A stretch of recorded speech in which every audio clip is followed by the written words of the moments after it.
Today on Waiting for the Encore, my guest is TAYE CANNON. TAYE is lead singer of the super soul outfit Roxy Roca. He's toured all over the United States for much of the last decade, as well as through Japan, and his road dog lifestyle has given him the experiences he always hoped for as a youngin'. He's an awesome guy and is very fun to chat with, so please enjoy my talk with TAYE CANNON.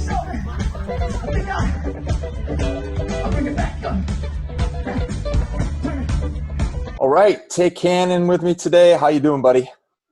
I'm doing good, man. Thanks for having me. It's good to see you. Good to see you too, man. My pleasure. Thanks for being here.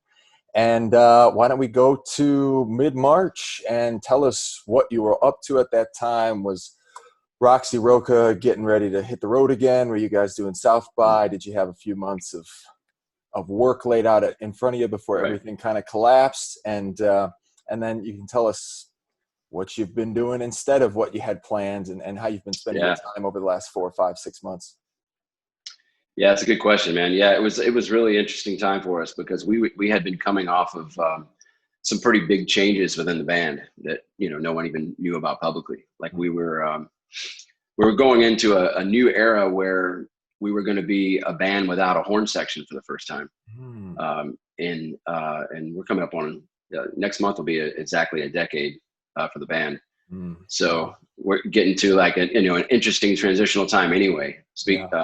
So we were writing a lot, but we had taken, as being a band that played a lot on the road and in Texas, we had taken some time off to just write because the writing had been, in our eyes, maybe suffering a little bit because we were traveling so much and doing so much. So we had already taken off 2 or 3 months maybe to focus on the writing, figure out what's this new sound going to be like, and writing songs without horns. And we were getting into it. We were recording, writing new songs, having a great time with it. But we had some anchor dates lined up to kind of make up for the fact that we weren't playing and making money.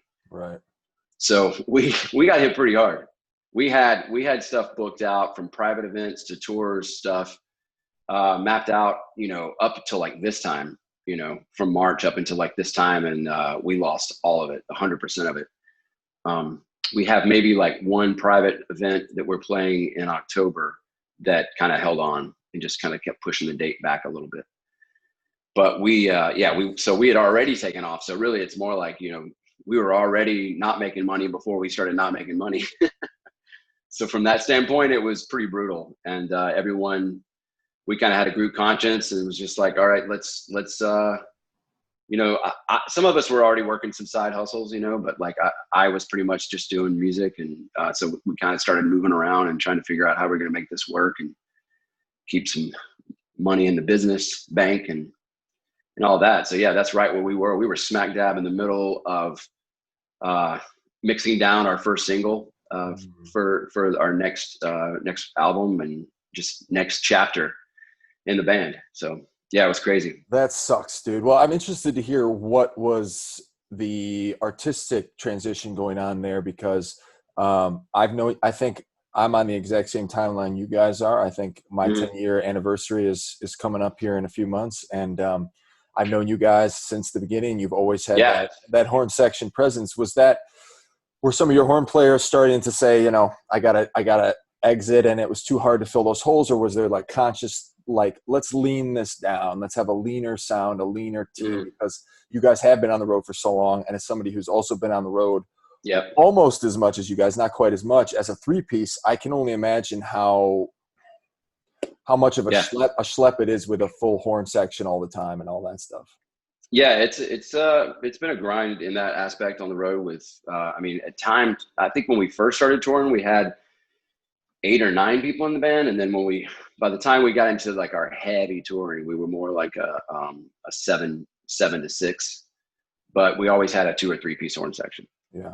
And really the decision was I always try, and I've always since the beginning tried to make decisions artistically first, and then make the financial decisions and the logistical stuff second. But this was more like we had several horn players over the years, people that had come and gone, but we always had like a guy that would be staying and we'd bring in new blood, and another guy that would be staying, we'd bring in new blood. And we kind of hit this point where Royce and Michael, which had been Michael played trombone, Royce played sax, and they'd been with us for a long time. For a while, at this point, it had been just the two of them. And kind of around the same time, they decided that they wanted to explore other things artistically and career-wise. And so I think it just, in my mind, it just felt right. I think the band itself had been starting to rock out a little bit more. And we were kind of moving from this, like, James Brown meets Stax kind of like thing, which was like our original, when I started the band, it was coming from that energy. And we'd already started to kind of, let some ripping guitar in and kind of hit this, 70s like era of almost into like a classic rock kind of vibe a little bit. And so the writing was going in that direction. They were deciding to jump off at the same time. And we thought, they had choreography, they had everything, those two guys. And I was like, rather than start over from scratch from there, why don't we just explore what we would be like without horns? And it just seemed like the right time. Like everything was saying, well, if you're going to do that, this is the time to do that, Yeah, that stuff, it's a tough call, man. And it's a tough call, but it's also necessary. You gotta kind of go with the flow a lot of the times. And so even saying that now, I mean, this is the first time publicly I've ever even said that. So like, there's going to be people that might hear this, like our mutual friend, Chris Kretsching or someone like that. And they're going to say like, what, no horns, And so there's people that are going to hear this and they might have a hard time imagining Roxy Roca without a horn section, So.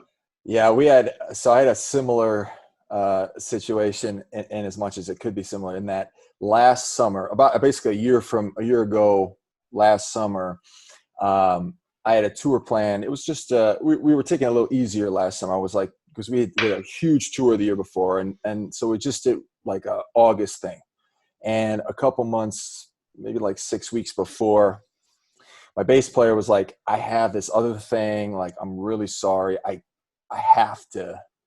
I'm pretty sure it involved opening for the Black Pumas for one of his other projects.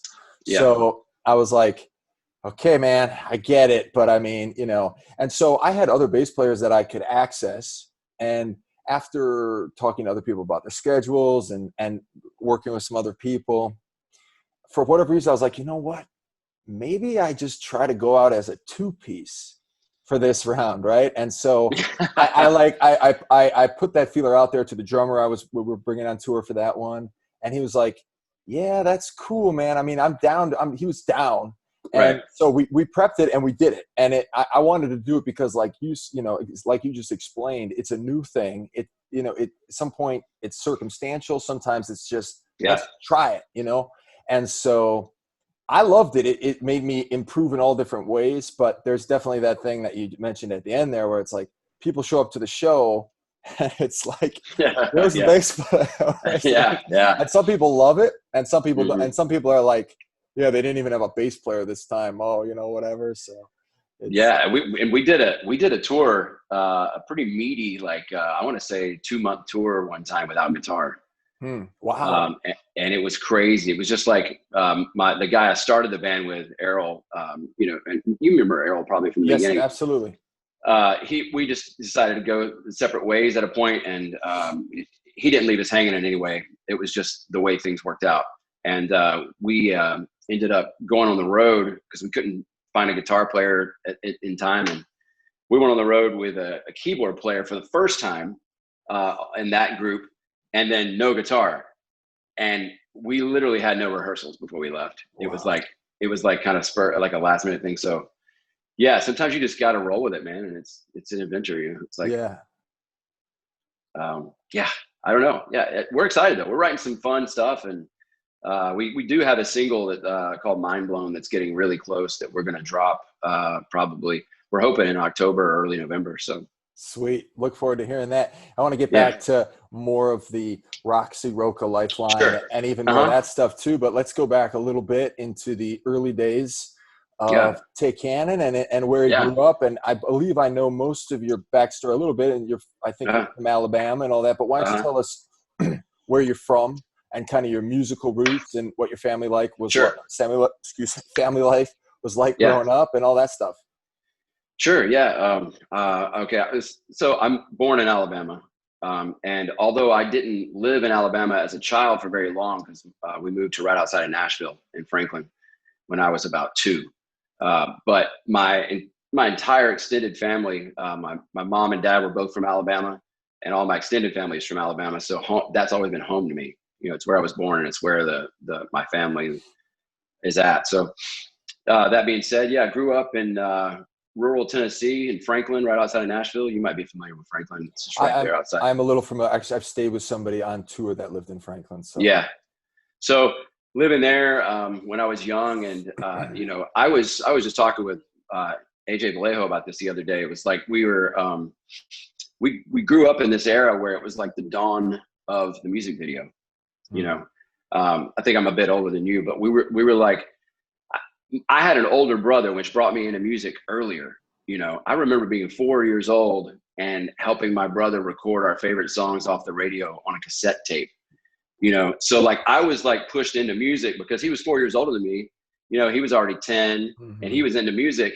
So I was just getting pulled into music early on. And the thing about the dawn of the music video was it was like music ADD, man. It was like, you know, because it was new wave. It was Rod Stewart. There was Bob Seger on there. There was country on there, like Delbert McClinton, you know, Giving It Up for Your Love and stuff like that. And so it was just like, my mind was all over the place, you know, and my dad had already been playing healthy doses of Stax and Motown and that kind of stuff when he's grilling and chilling. And so that stuff was always cranked. And then living right there in Franklin, there was Nashville, you know, so like, you know, just anytime you get in the car, there was just country music going on all the time. The Grand Ole Opry was there and all of that. And then my cousins were influential on me, and they were into like the funk, like the Gap Band and Rick James, and you know, just that real polished, just dance funk, you know. So man, it was like right away music, you know, just right away. And I remember, I just mentioned the cassette thing, and I remember like, I mean, this was still in, this would have been the late 90s. It was, you know, still before Napster and all that stuff, and CDs were out and stuff. But I remember I would be playing, like late at night, I'd be playing Madden, and I would just have the classic rock station on with a cassette, a blank cassette. And anytime I heard a song come on, I just hit record, just turn it on, keep playing, stop. And then I just, because, the internet wasn't pumping then. So you didn't, you know, you could ask your dad, like my dad, I could ask him a lot of stuff, but some stuff is, I was like, who's this? What song is this? And he's like, I don't know. Because I remember, like, for instance, it took me the longest time to figure out who song Sunshine of Your Love was. And I loved it. And I kept hearing it was Clapton. It was Clapton. So I'd go to the CD stores and I'm looking, where is it? It's not on any of these Clapton songs. And then finally I hear it's Cream, and it's like, you know, it's all pre-Google and all that stuff. So yeah, that whole pre-internet world was crazy. I mean, it was like, man, and just on the music video thing, I was like, I want to say I remember the first day of MTV, and I may have remembered the first day of MTV because I know my brother was fired up about it because we knew that we had that channel, right? And I remember having this experience of, and I must have been like 5 years old, literally. And I remember having this experience of like, these are the people that I've been hearing on Casey Kasem's Top 40 countdown every Sunday after church, riding in the car. And now I'm seeing them performing in it. And it was just mind blowing to me. You know, it was like, I'd had this visual of Rod Stewart in my head because he was on the radio all the time. And then the videos come out and he's pink leather, like shiny, like sliding around and dancing and singing. I'm like, what is this? You know? So yeah, it was amazing. So that was a really good time to grow up. But yeah, we would make mixtapes by pushing the jam box up to the television set and recording them from MTV, because oftentimes the video version of the audio was different than the radio version back then. And so, so we would tape the stuff that was a little bit different, or stuff that they weren't playing on the radio. Like a lot of the new wave stuff and Bowie and some of that stuff wasn't on the radio as much. So yeah, it was wild times, but So when did you start performing and singing and stuff like that? Yeah, you know, I started singing in church pretty early on. My mom put me in the choir and stuff, and that was really like my only bit of singing. I mean, my journey into performance is I wouldn't say it's unique because there's so many of us that did it, but it's like, it was a very roundabout way. I mean, I couldn't sit still long enough to learn an instrument when I was growing up, you know. It's like my mom played piano in the church and stuff, and she'd sit me up on the chair next to her on the stool and like try and teach me. And I could do it for like maybe 2 or 3 minutes before I want to be running in the woods and, you know, playing, doing stuff. And I'm just now like learning guitar, you know, at my age. So it's like, I just took a different route, you know. It was really like, for me, when I first realized I wanted to start doing music was like, so that when I was a kid, there was one pivotal moment that I talk about a lot, which was they did this special called Motown 25. And it was a reunion of all the Motown people. It was the first time they had done it since like Motown kind of had fizzed out a little bit. And I remember my brother was super excited because Michael Jackson was going to perform without the Jacksons for the first time on TV. And there was rumor he was going to do the moonwalk and all this stuff. And my dad kept saying all day long, I was young once again, but my dad kept saying all day long, like, your boy's coming on later, talking to my brother. And so I thought my brother knew Michael Jackson because my dad kept saying, your boy's coming on.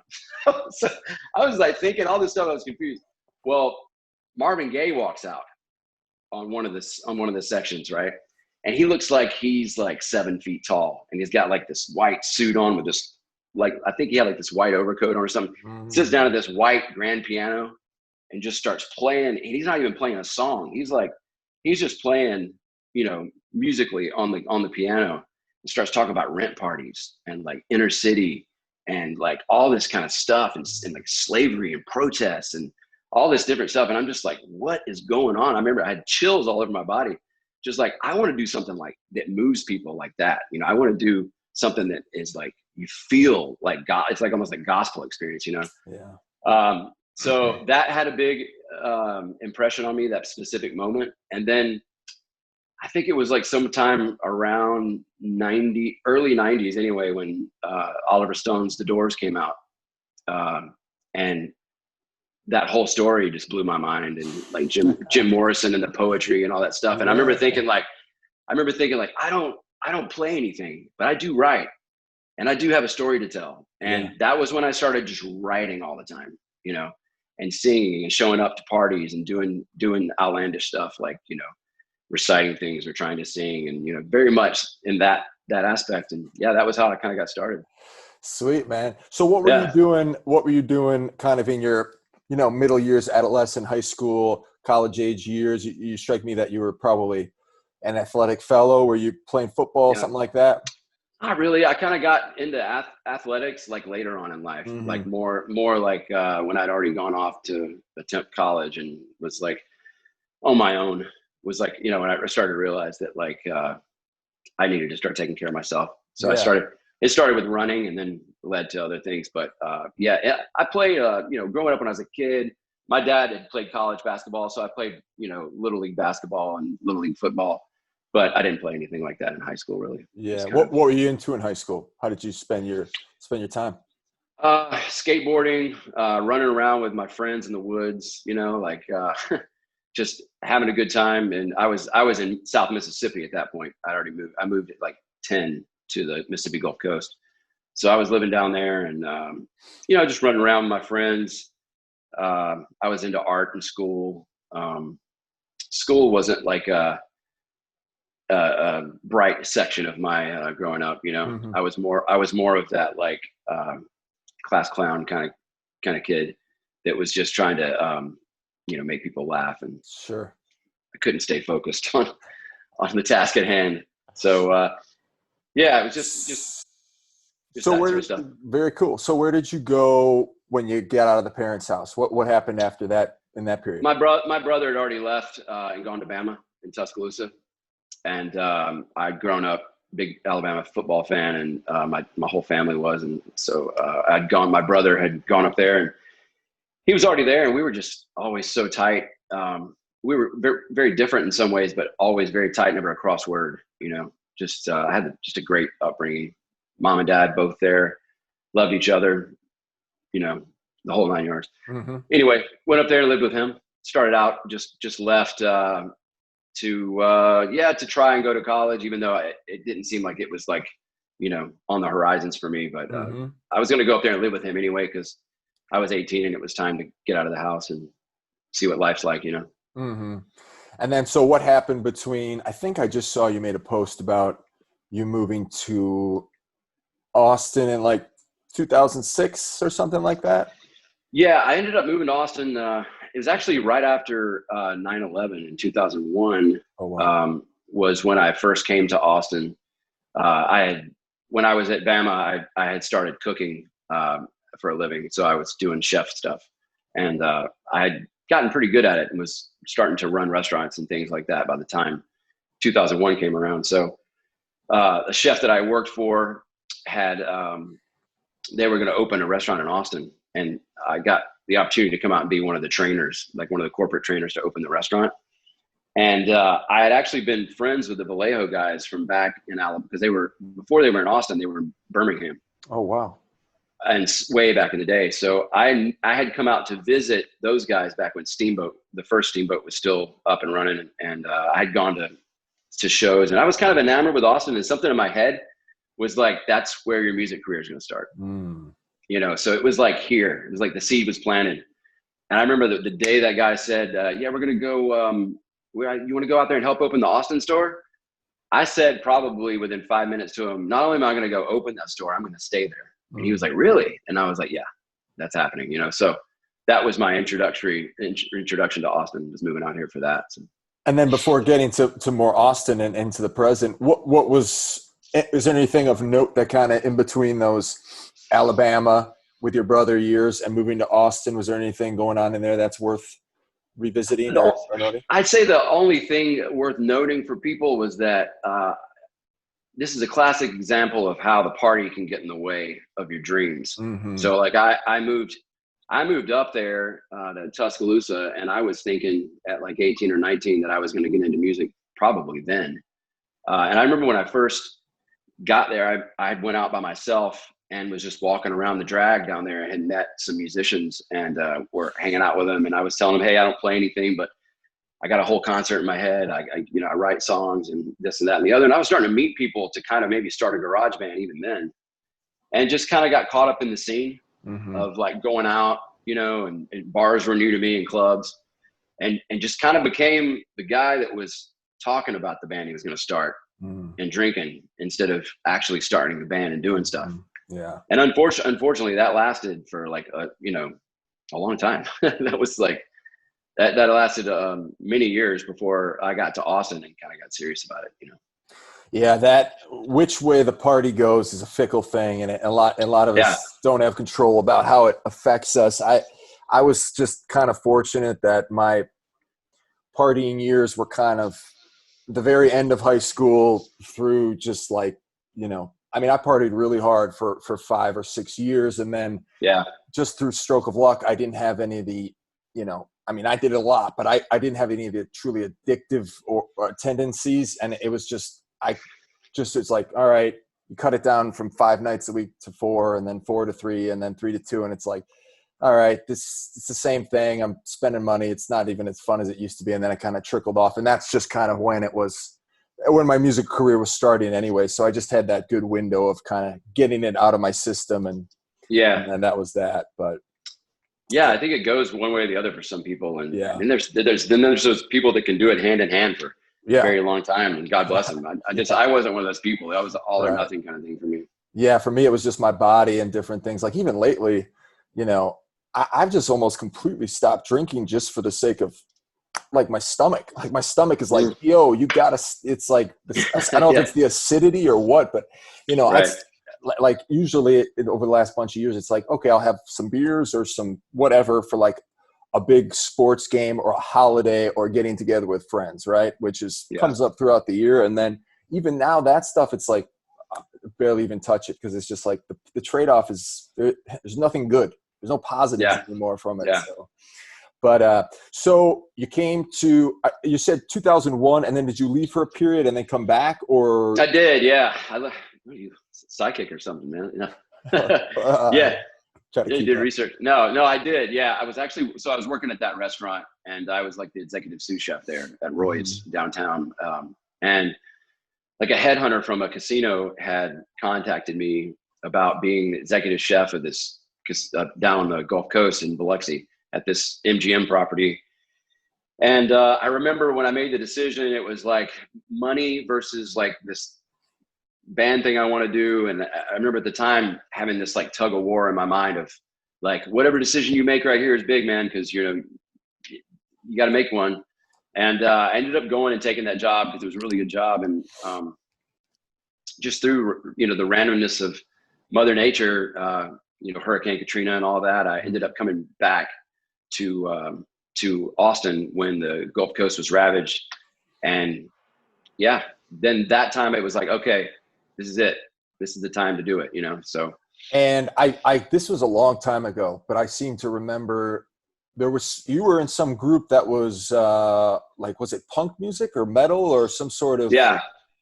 The first band in Austin that I was in was a band called Mock Tigers. And I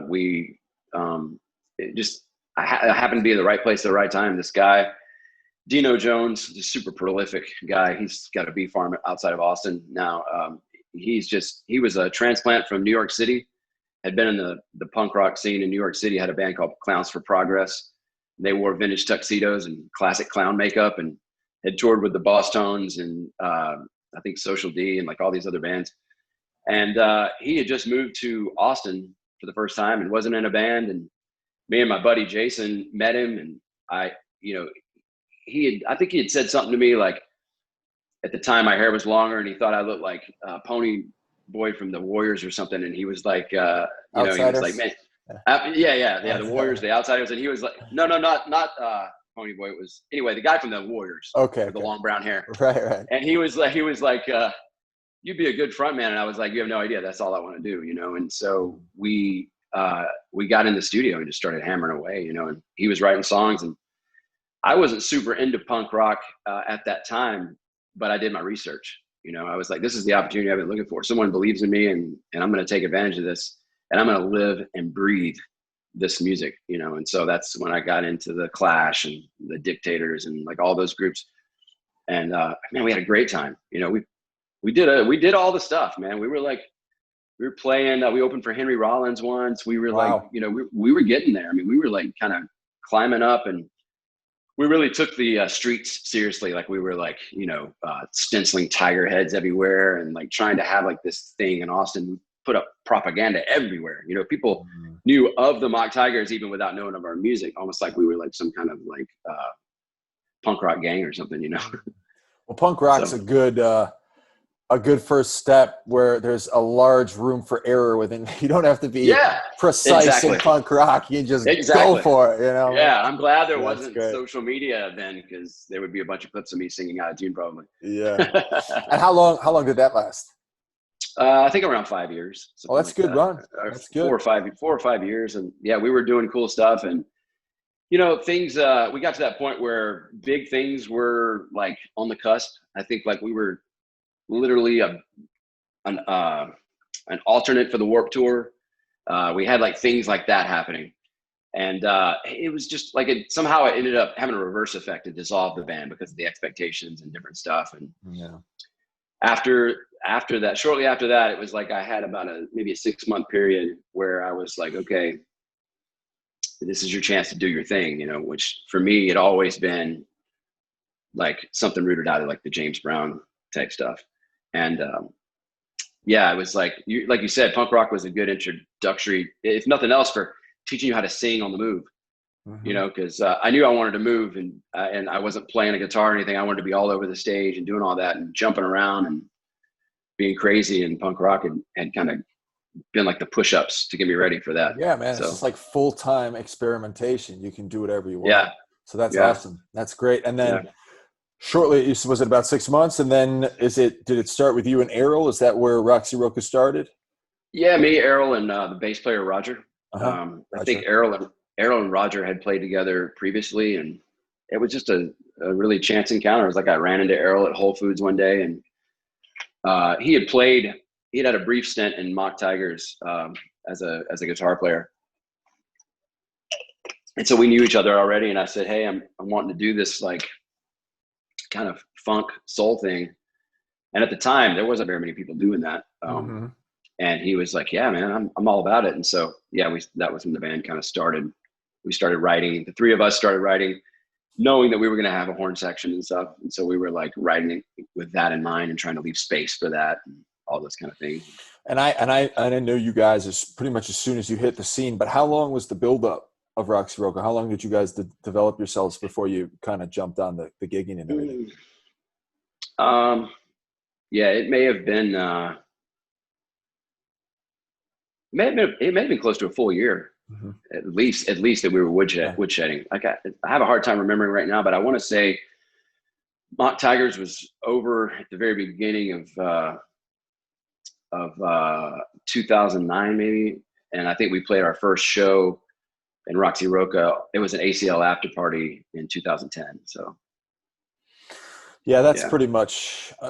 Obviously, there's some exceptions to the rule, but it really does take a good amount of time to get, as you say, the wood shopping going. I mean, yeah, if you want to come out with a product that people will take seriously, it takes time, and yeah, it took us a good long time before we had what I would call a something I was proud of. You know what I mean?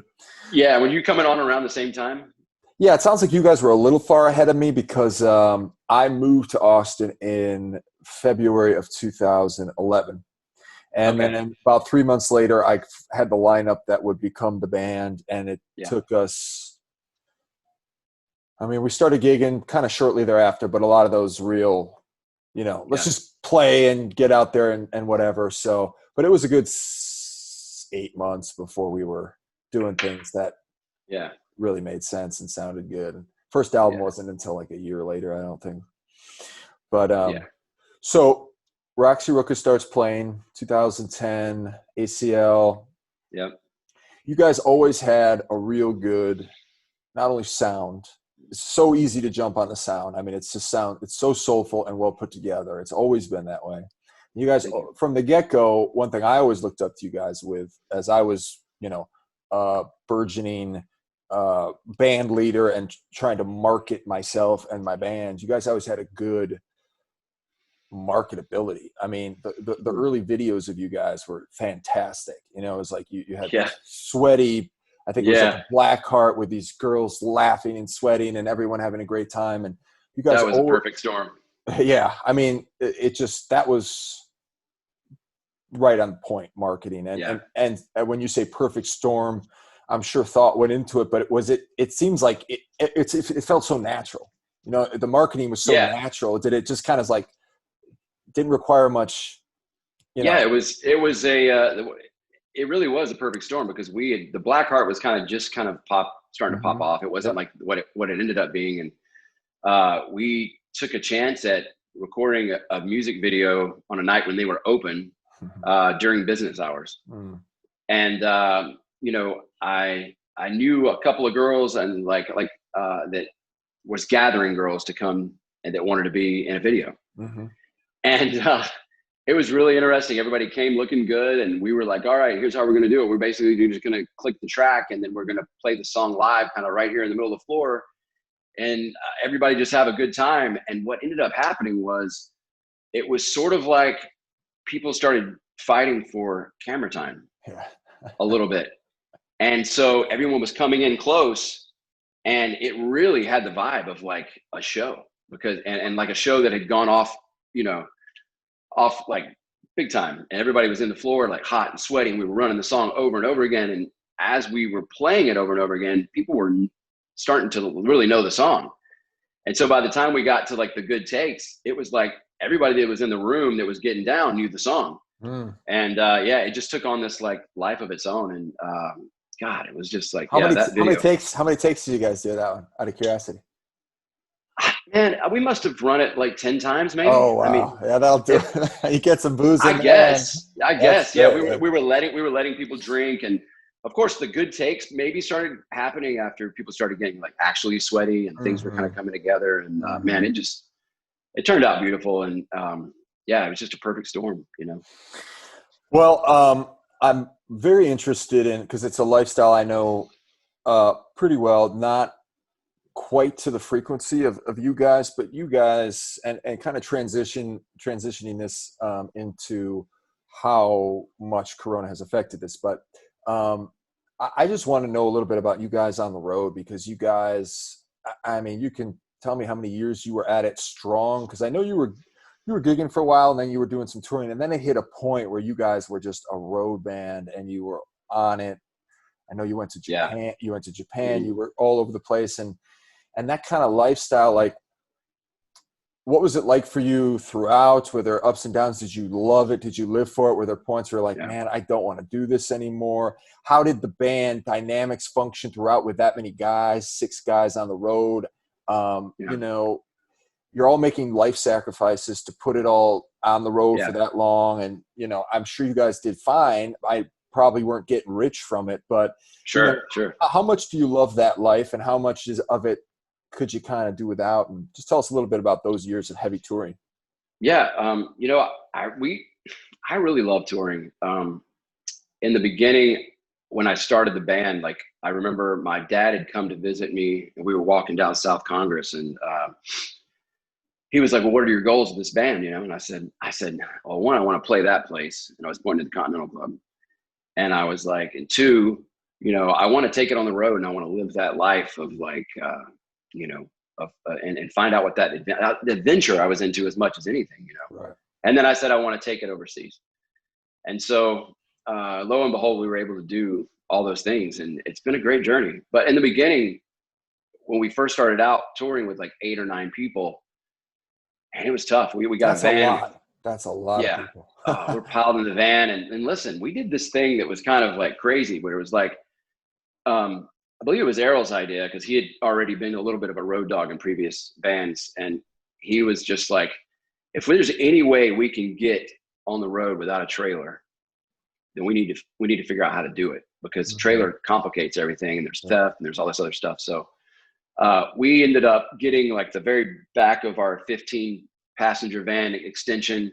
I got like this plywood put down on the floor, and this piece of plywood that kind of went up and was cut out to fit the ceiling perfectly. And we just got to where we trimmed our gear down. It meant like him having a smaller amp than he wanted to play. It meant like having a smaller kit than our drummer wanted to play. It meant a lot of little sacrifices, but we got to where we could kind of Tetris stack everything up behind those boards in the back of the van, Yeah. and then everyone just ride in the van. And so it was like everybody ride up on each other. When we first started touring, we check into a hotel and get one hotel room, and we With would, with 9 people? yeah, Oh one my hotel room, goodness. and Wow. we would literally, because we were super Wow. paranoid about theft at the time, Yeah. and so we would check into the hotel, and they're always like no more than 3 people to a room or whatever. Yeah. Yeah. So we pull a van around. One guy would check in and go in and find out where the rear entrance was or the side entrance was. We'd pull the van over there, and we were paranoid about leaving our gear in the van, so we unloaded every ounce of gear into the room too, every single night. Oh my So God. we would we Wow. would sneak down the hallway with all 8 or 9 of us carrying gear.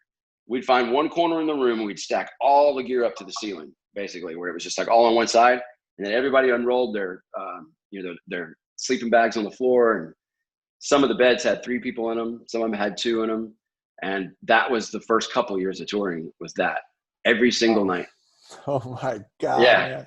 That's yeah, intense, dude, because yeah, I mean, part of the reason we were able to function so pleasantly on the road is part of the reason you mentioned is, you know, you guys had a van and you didn't have a trailer. So with a 3-piece band, and if you keep things lean, we packed it all into a minivan. So it's 3 yeah. people and all the equipment in a minivan, which makes everything so streamlined and easy. Oh, And it's beautiful. yeah, it It's a really beautiful was thing. beautiful. Yeah, So yeah. that what you mentioned, I totally get, and I'm glad you guys were able to do that.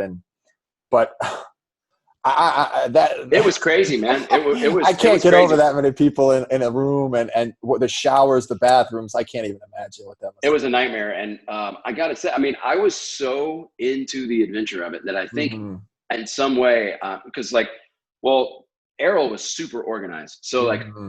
a lot of that became like boot camp. It was Hmm. like, it was like, let's go unload, get it inside, stack it here and do that. And God, but man, he was great at that stuff. And then my role was kind of like, come on, guys, this is the adventure of it. Cajole people Hmm. into like, no, embrace the grind, and this is it. This is living on the road. and it worked for a while. But it was nice when things, when we hit that stage you're talking about where we just became road dogs, it was more like it was 7 and then it was 6. Mm. But we started doing different things here and there. Like occasionally we get 2 rooms, and then we stopped bringing all the gear in, and we just started like backing the van up right to the hotel foundation, so you couldn't open the back doors, stuff like that, where someone had to break the glass under a light and all that to break into the car. Yeah. And without a trailer, it was just a red van, and I think that we just were lucky enough to get away. So yeah, but we stayed mostly one hotel room for a long time. I mean, I literally could count the times I slept in a bed on the road to this day, probably on 2 hands.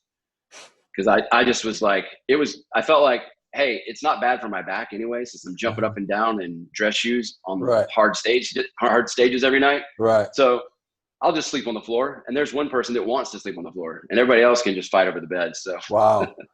Yeah, the whole theft thing on the road is always heartbreaking when you see someone fall victim to that. And I think part of the luck we had was just being so inconspicuous with a minivan with tinted windows, and we always put like a big beach towel over all the equipment, so you can't really tell what it is. And that was our luck. We were just able to avoid all that over the years, knock on wood, hopefully continually into the future. There's a future. Yeah. But you mentioning Errol and you as being kind of a split side of the coin. I that was the one thing I always had to deal with, was I had to be both sides of the coin, because I had to be the band leader, the one who says when we leave, how we leave, blah, blah, blah. And also, hey, let's enjoy ourselves. And hey, let's not forget to do all this stuff. So that was the one thing. But once I got used to that, like after the first 2 tours we did, and I had kind of the lay of the land, that all became second nature. But I remember the first tour we ever went on, I was stressed out the whole time. I was really stressed the whole time. It's a lot, man. And later, in hindsight, was it fair that he had to be that guy all the time and I was the other? Not, it probably wasn't. Looking back, I was learning as I go. Looking back, it was like, I wish that I had maybe stepped up a little more sometimes and taken on some of his responsibilities instead of putting that all on him. Because eventually, what happens is like it's like good cop, bad cop. You don't want that in the band. So. Yeah, Errol always struck me as the guy who was always going to be that guy anyway. He just, he seemed like he liked to take care of that stuff. Pretty good at taking care of it. He was good. So what were some of your favorite spots? I mean, what were a couple of your favorite spots around the country that you did? And did you go to like Europe ever? I know you went to Japan. You can tell us a little bit. We didn't go to Europe. No. Yeah. We didn't go to Europe. We toured so we got on a tour agency through a friend of, I don't know if you knew James Taylor. He used to run Holy Mountain. I don't think so. Which is where, okay. Yeah. So I know Holy Mountain, but I don't know if he ended up hooking me up with this guy, Alan Roper, who has been our tour agent for like forever. We've jumped from multiple boutiques with him. He's just been great. We've had him like almost the whole time, but once we got with an agency and started we didn't have to map out our own tours and kind of got out there and was just going a lot. We got to see a lot of cool places in the States. And one place that comes to mind is the Green Parrot. Have you ever played there? No. In fact, I had never, all the touring we'd done, we had never gone to Florida until I went on my solo tour just by circumstance, because it was like a corporate opportunity. It was the first time I ever got down to Florida. But I've seen you guys go there, and I remember just it being that kind of. But you can tell us a little bit about the Green Parrot. Yeah, no, it's just a great. It was just a great time. I mean, it's Key West, Florida, so it's like all the way down there. And Key West kind of has this. I don't know if you've ever been, but it has like this sort of almost. It's got like a New Orleans vibe in the sense that it's like this old architecture and like this just place people go to waste away, and you get the feeling that it's all writers. It's writers, jazz musicians, and poets, hanging out down and getting wasted, Right. So all in this tropical, sweaty environment where there's no one cares about anything.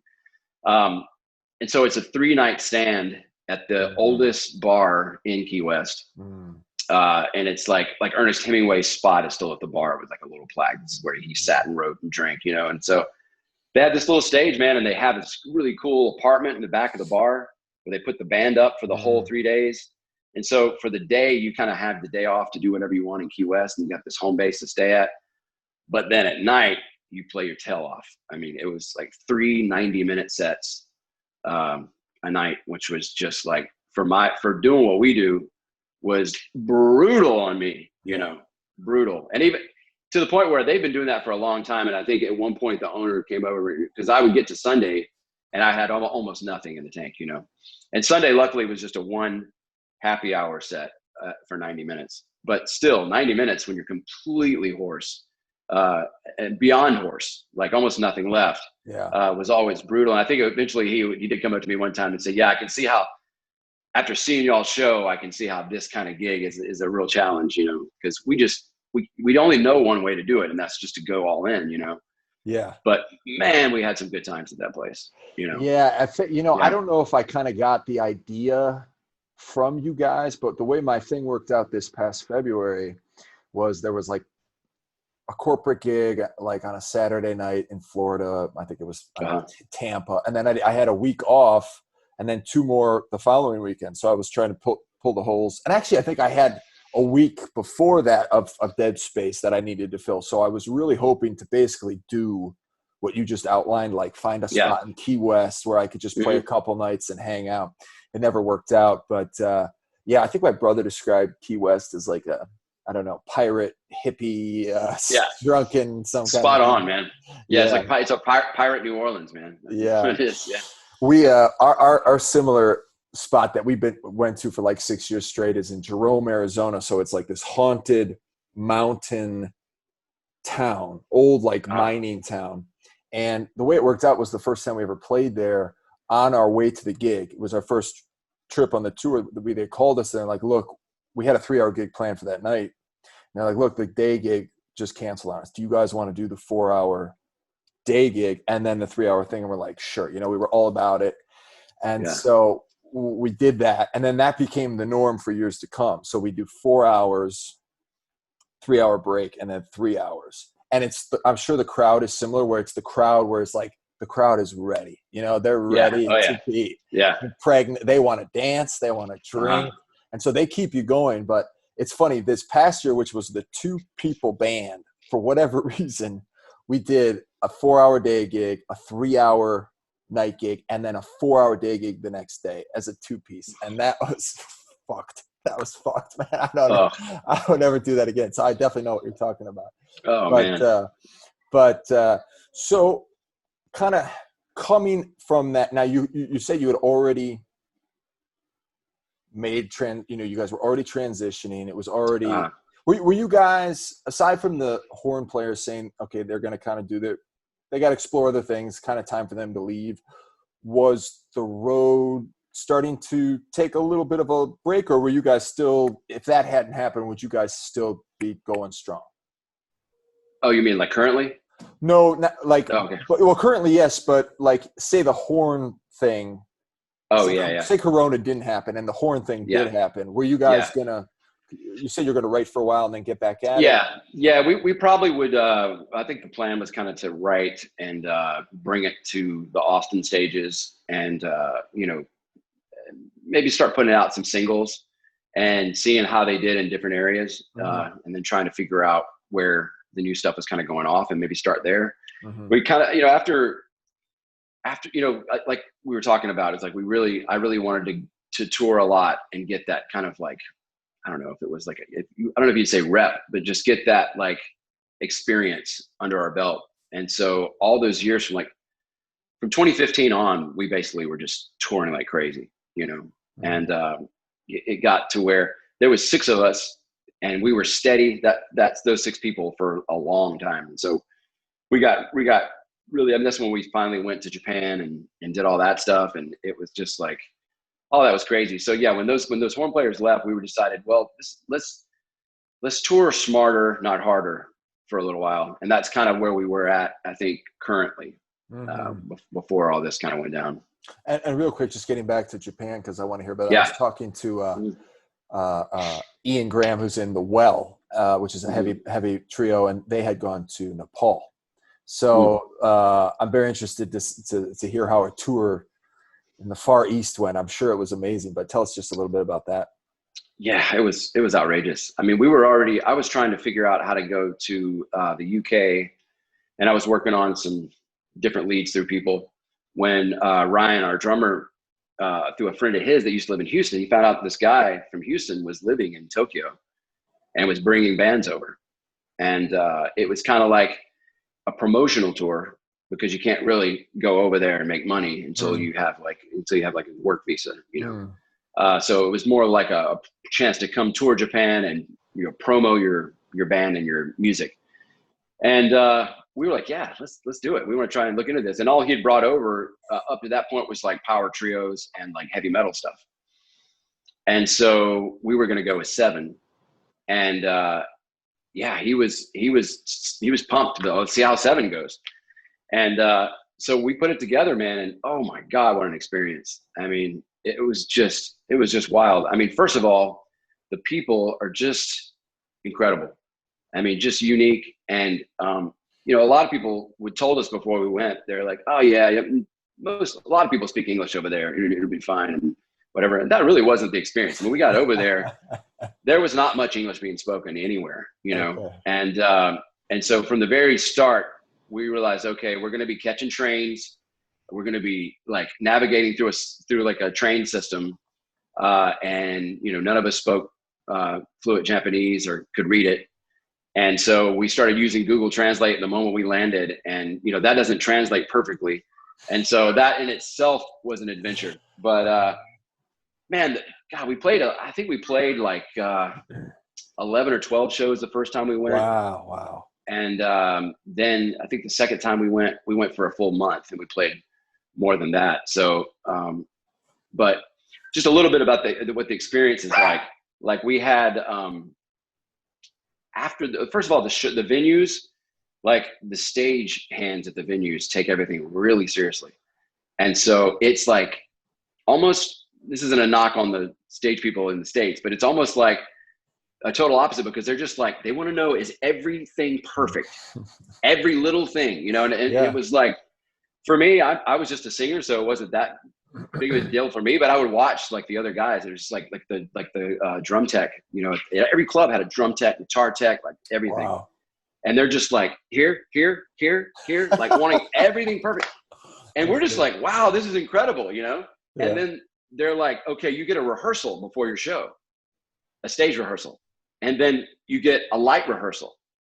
And so we do a whole like 4 songs before the show on stage. And then they do it. Do you like these lights? Do you like these lights? And so, oh, that was just incredible. Well, then after the show, they have what is like it's like a little after party for every show for the American band, where they literally pull out like tables and unfold them and throw like linens down and bring out dim sum and like sushi and like Wow. warmth, That's my all this kind of stuff. party. It was crazy. So we just like every gig, we were just like blown away by like the hospitality. Wow. It was incredible. And the people, like, they just like took in the music. They didn't understand a word we were saying, and there was this like sense of like, we're all getting together in the way the music feels, and it's interesting as a front man. I'm always reading people anyway, as I'm delivering the message, and it's like, when you realize that you're delivering the message to people that don't understand what you're saying, it's a whole other thing, and you just like, you've got to like really get them, and like pull them in, and with the passion and conviction, and it was just great. And Wow. after the shows, it was hugs and like typing in the phone and showing it to each other and laughing, and then them laughing about what the phone said Yeah. because the phone wasn't translating right. And so just when you think the night's over, then someone's like, ramen, and like the whole group goes to a ramen place late night. Wow. And then it's like 13 people sitting at this big table late night eating, bowls of like Japanese ramen with fat noodles and oily and pork, and it was crazy, man. I've heard Crazy. that they work hard and play hard over there, right? They They do, yeah. yeah. Everybody's just chain smoking. I Yeah. mean, it's like, you think in some aspects it's like, it feels like the 40s or 50s, because it's Mm. just like, yeah, like it's roaring. People are having fun, and Yeah, it's just wall to wall smoke, and most of the bars are in basements, Oh, and so it's just like you're just like in this basement, and it's just smoke and dark, and it was a wild time, man. There's so many things I could say. We could do a whole podcast about Japan, but it sounds awesome, man. Well, hopefully, yeah, yeah, hopefully in time that will you'll be able to revisit that and all this stuff that we have I'm going hoping on so. now. Yeah, But kind of coming around to that and kind of rounding everything out, it sounds like the timing of this for you, aside from the gigs you lost, but from a mhm. well, I mean, it sounds like it was not good timing at all. But it sounds like also you guys were kind of revving the engine, so to speak. And so, Yeah, you know, how are you feeling? How's the band feeling about prospects moving forward? Do you guys have plans to jump back on the horse as soon as it's possible? Are you like, right. well, this isn't going to be for a while, let's do this first? Where are you guys heads at, and your planning and your business and all that stuff? Yeah. Well, for now, it's been a little interesting because we've been kind of scattered. I mean, basically, there's like we have a core group, which is like four of us Mm-hmm. right now, which is myself, Ryan, Austin on guitar, and Quinn, the guy that plays bass. He's from South Carolina. Mm-hmm. We picked him up on tour at the poorhouse out there, literally, and he's back in South Carolina. I got married last year, and my wife is a new doctor, and she's doing her residency in Houston. So Congratulations, by the way. thank you very much. Yeah. Appreciate it. Yeah. So I'm in Houston. I'm in Houston Oh, with her, and then Austin and Ryan are still in Austin, and I still have a room in Austin, but I spend most of my time here with okay. her. So we're kind of like a little scattered right now. So we've been kind of taking this time to just write and use technology and whatever to collaborate, and taking our time to really get back in a room together with all the COVID stuff, and with my wife being a doctor and she's on the front lines of it. Like I really felt like for a while it was basically irresponsible for me to even want to go jam with them, because I thought she could be bringing it home any day and I wouldn't know, you know what I mean? Like, and so that was it's been a really bizarre time, like knowing when is it okay to do this kind of things. And me on a personal level, I've just been exploring all avenues of my creativity, and just writing a lot, writing country songs for one day maybe, and writing, having fun and like writing stories, and just exploring all aspects of the brain, and creatively, until we get back to some normalcy. And trying to figure out ways through like Zoom and other avenues to do something that's interesting for our fan base right now. Like what you're doing is great. This is awesome. Good way to reach people, get in front of people. Yeah, thanks. Hey, give me 1 second, Tay. I'm sorry. Sure.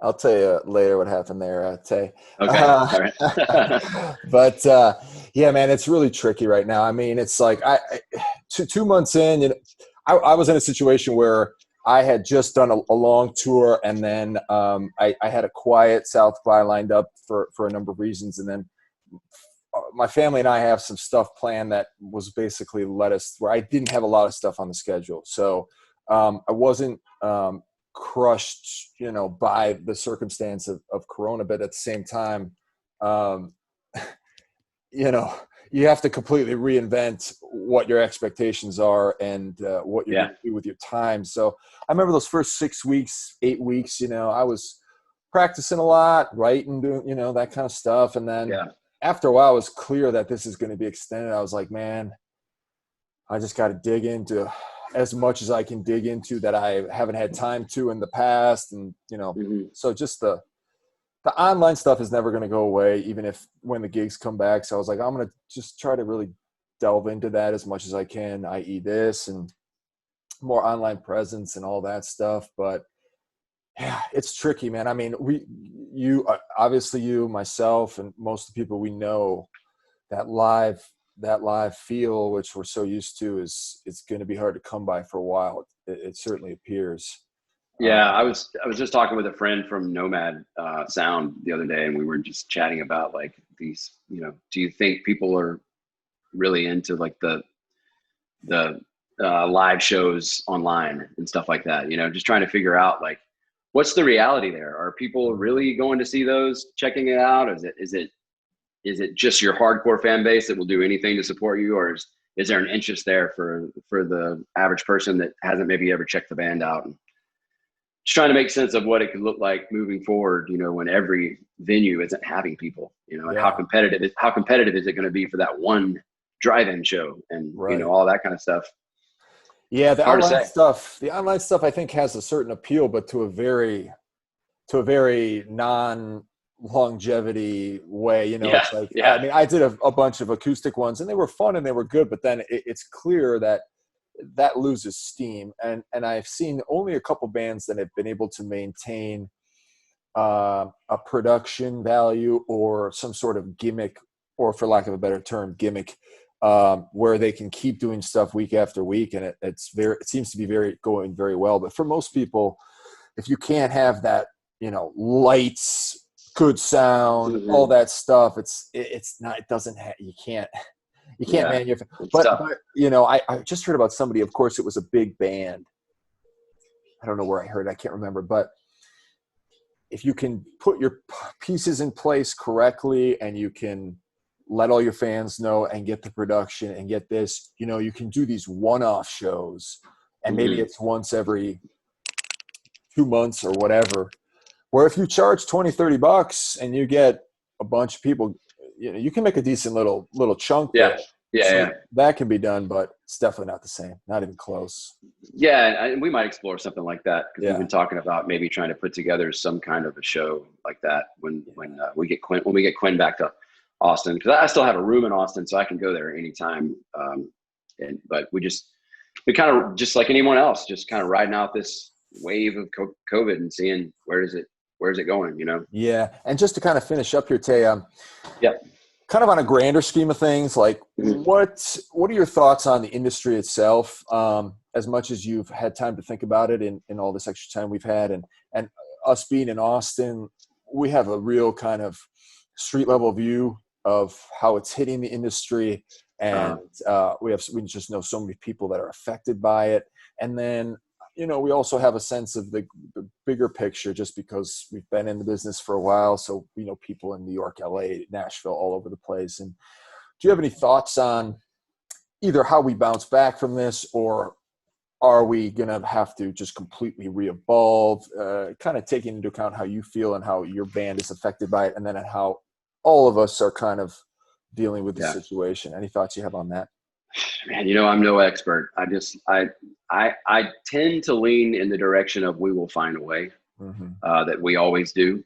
I think that live music is it's a necessity. It's not just an option. I think people are going to want that no matter what. I think it's going to find a way.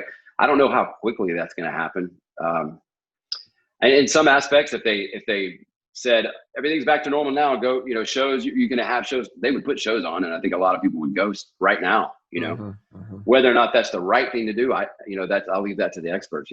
I really don't know. I mean, all I'll say is I'm hopeful that we'll get back to some normalcy here pretty soon. Yeah. And at the same time, be prepared to try and adapt to whatever the new superstructure might look like that we have to kind of navigate through. Mm-hmm.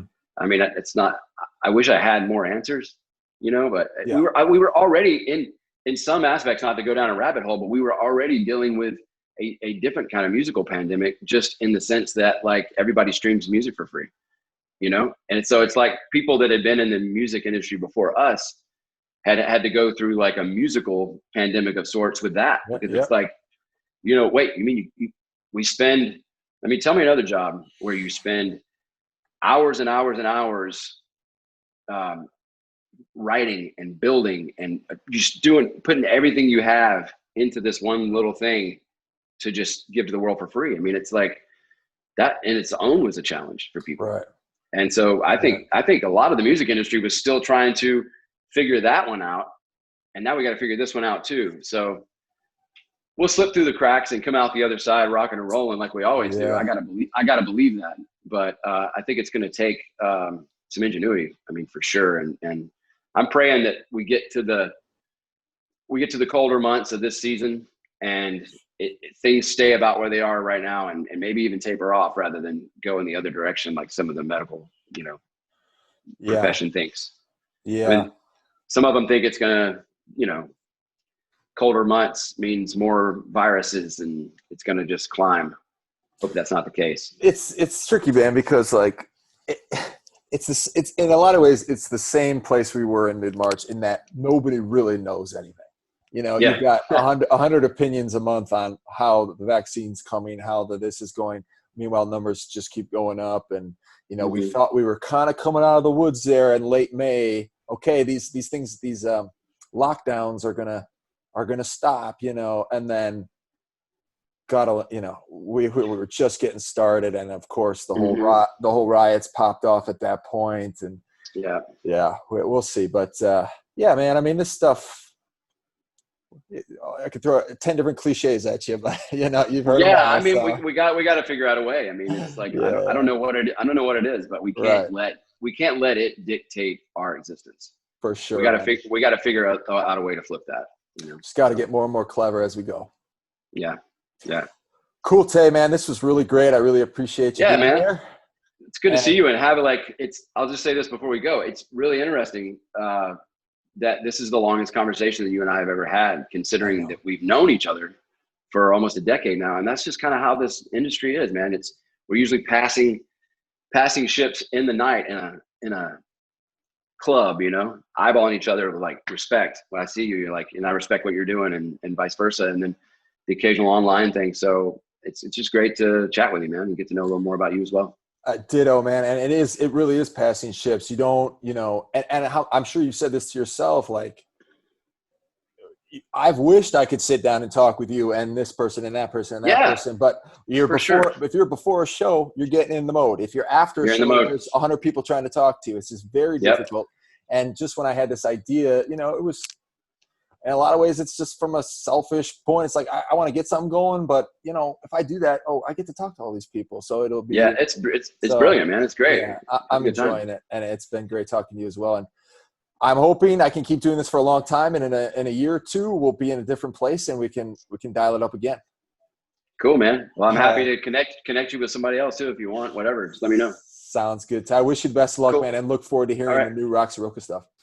Thanks, brother. Appreciate it. All right. Peace.